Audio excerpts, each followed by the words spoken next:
नमस्ते सर, मेरा नमस्ते। नाम अदिति सिंह है और मैं हिंदी ऑनर्स की छात्रा हूँ। जी।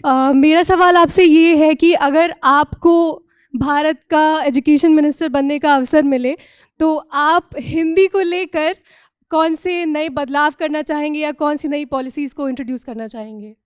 पहली बात तो ऐसा होगा नहीं, है ना। कोई मुझे क्यों बनाएगा।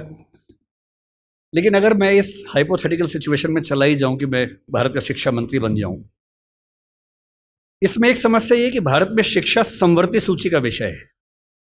समवर्ती सूची का मतलब है कि केंद्र सरकार के पास शक्तियां सीमित हैं, राज्यों की अपनी शक्तियां हैं। तो सबसे पहली बात, मैं राज्यों पर थोपूंगा कुछ भी नहीं, मैं सारे राज्यों के शिक्षा मंत्रियों के साथ संवाद करूंगा।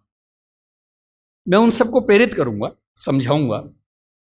मैं उनसे कहूंगा कि तमिलनाडु में मेडिकल साइंस तमिल में होनी चाहिए, कर्नाटक में कन्नड़ में होनी चाहिए, हिंदी क्षेत्र में हिंदी में होनी चाहिए, हिंदी में नहीं इंग्लिश में होनी चाहिए, ऐसी कन्नड़ प्लस इंग्लिश में होनी चाहिए, तकनीकी शब्द अंग्रेजी में रहें। और वो शिक्षा सिर्फ मेडिकल साइंस क्यों, इंजीनियरिंग भी, लॉ में भी, जुडिशरी में भी। मैं ये भी चाहूंगा कि भारत के हर एग्जाम में, केंद्र के हर एग्जाम में अंग्रेजी और हिंदी का समान महत्व होना चाहिए। और राज्य स्तरीय हर परीक्षा में उस राज्य की राजभाषाओं का सम्मान होना चाहिए। महाराष्ट्र पीसीएस में मराठी की भूमिका अंग्रेजी से कई गुना ज्यादा होनी ही चाहिए, क्योंकि वहां के एसडीएम को, डीएसपी को मराठी लोगों से बातचीत करनी है। और यदि किसी राज्य में 2-3 राजभाषाएं हैं तो वहां की परीक्षा में उन दोनों तीनों राजभाषाओं की परीक्षा होनी चाहिए, ताकि वो व्यक्ति सेवाओं में आए जो उन भाषाओं को बोल सकता है। कुछ ऐसे प्रयास। और तीसरी बात, अभी हमें शिक्षा पर बजट हम बहुत कंजूसी से खर्च करते हैं। हमारा ज़्यादा बजट सेना पे खर्च होता है और चीज़ों पे होता है। मजबूरी वो भी है, सेना को हम नहीं छोड़ सकते, क्योंकि सुरक्षित होंगे तो पढ़ेंगे। अगर युद्ध हो गया, किताब फेंके तो मारेंगे नहीं, तो हमें ये हथियार चाहिए ही चाहिए, युद्ध तो करना ही पड़ सकता है। पर मैं चाहूंगा कि शिक्षा पर हमारा खर्च बढ़े। एक ऐसी, भाई हिंदी में समस्या क्या होती है, और ये हिंदी के साथ बाकी भारतीय भाषाओं में, आपको हर विषय में अच्छे अध्यापक ही नहीं मिलते हैं। अच्छे अध्यापक क्यों नहीं मिलते हैं? क्योंकि अच्छे कॉलेज ही नहीं है। अच्छे कॉलेज क्यों नहीं है? क्योंकि अच्छे शिक्षक पहले बने ही नहीं थे। अच्छे शिक्षक क्यों नहीं बने थे? क्योंकि उनको पता था कि नौकरी मिलेगी नहीं। अगर नौकरी इंग्लिश में ही मिलेगी तो लोग इंग्लिश मीडियम में ही पढ़ेंगे। इस बच्ची ने अभी भी कहा कि मैं अंग्रेजी माध्यम में, मुझे हिंदी ज़्यादा समझ में आती है। पर ये अंग्रेजी माध्यम में क्यों है? क्योंकि नौकरी का संकट है, एक मजबूरी है कि नौकरी इंग्लिश में मिलेगी। अगर भारत सरकार ठान ले और राज्यों की सरकारें ठान लें, अपनी अपनी भाषाओं में पढ़ाई लिखाई की संस्कृति को ठीक से विकसित करें। रामविलास शर्मा जी ने कहा था कि हर जिले में एक विश्वविद्यालय होना चाहिए अपनी भाषा में। आंध्र प्रदेश के हर जिले में एक तेलुगु विश्वविद्यालय हो, जो उस जिले की विशेषताओं को केंद्र में रखकर ज्ञान, विज्ञान, कौशल का विकास करता हो। ये हिंदी पट्टी में होना चाहिए। हर जिले में विश्वविद्यालय हो, छोटा ही हो, एक विश्वविद्यालय हो। उस जिले में खेती कैसे अच्छी हो सकती है, उस जिले में उद्योग कैसे पनपेगा, स्टार्टअप कैसे होगा, उस पर रिसर्च वहां पर हो, वहां की भाषा में हो, वहां के किसान को समझ में आती हो। और देखिए, अनुवाद की दुनिया बड़ी समृद्ध हो चुकी है। आज से 4 साल पहले गूगल ट्रांसलेट करने पे हंसी आती थी। आज क्रिएटिव ट्रांसलेशन छोड़ दीजिए, तथ्यों का अनुवाद मैं तो अक्सर लगभग रोज इस्तेमाल करता हूं। हम जिस संस्था में काम करते हैं, दृष्टि में हमारी राजभाषा हिंदी भी, अंग्रेजी भी है। और मैं सुनिश्चित करता हूं कि हमारी संस्था में जितने भी नोटिफिकेशंस आएंगे, पहले हिंदी में आते हैं, फिर अंग्रेजी में आते हैं।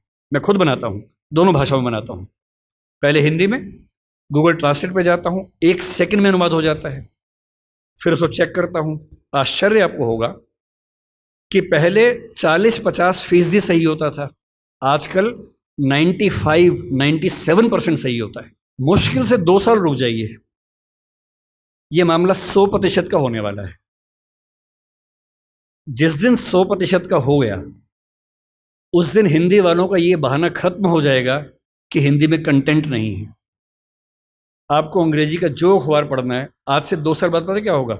आप नेट पे जाएंगे, द हिंदू मान लीजिए पढ़ना है आपको, आप द हिंदू पे जाएंगे, नीचे क्या लिखा होगा, कौन सी भाषा में पढ़ेंगे, सारी भाषाओं के नाम होंगे, यहां तक कि स्पेनिश और फ्रेंच भी लिखा होगा। आप हिंदी क्लिक करेंगे, पूरा अखबार हिंदी में आएगा आपके सामने। फिर क्या बहाना बचता है?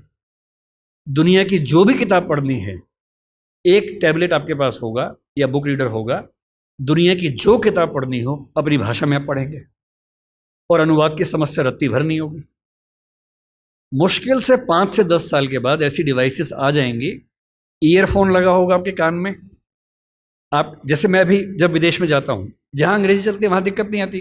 अब जैसे मान लीजिए मैं ऑशविट्स, एक आपने सुना होगा जहाँ नाजी अत्याचार हुए थे, मैं 2 दिन पहले पोलैंड में वहीं गया हुआ था, वहाँ हर चीज़ पोलिश भाषा में लिखी हुई थी, कहीं कहीं अंग्रेजी थी। अब समझ में नहीं आ रहा कैसे पढ़ूँ।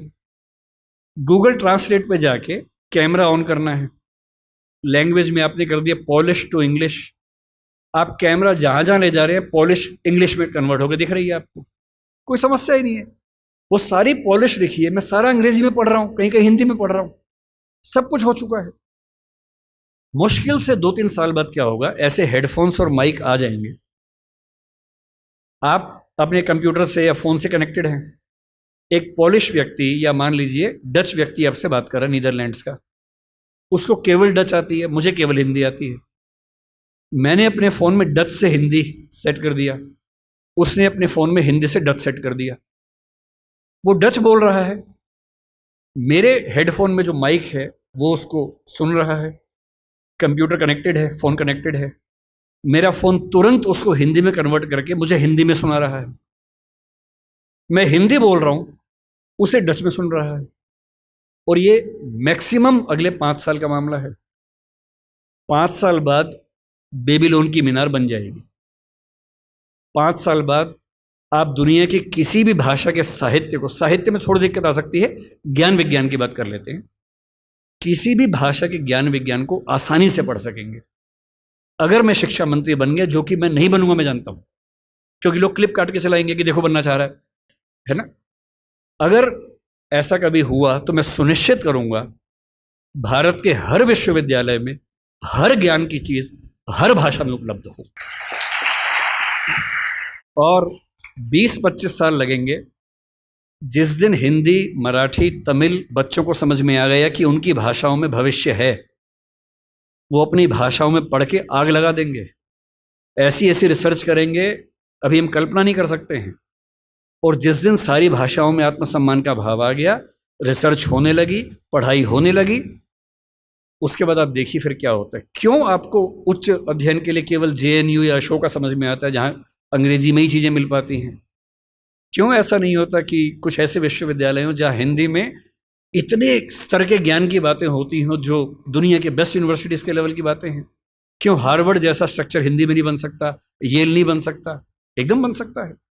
लेकिन सरकार को 20-25 साल ताकत लगानी होगी, एक विज़न रखना होगा, और जो तकनीकें हमारे ज़माने में आ चुकी हैं उन तकनीकों के होते हुए ये बिल्कुल मुश्किल काम नहीं है, एकदम आसान काम है। बस एक विज़न हो, दृढ़ इच्छा शक्ति हो, और 20-25 साल का समय, एक पीढ़ी गुजरने का समय।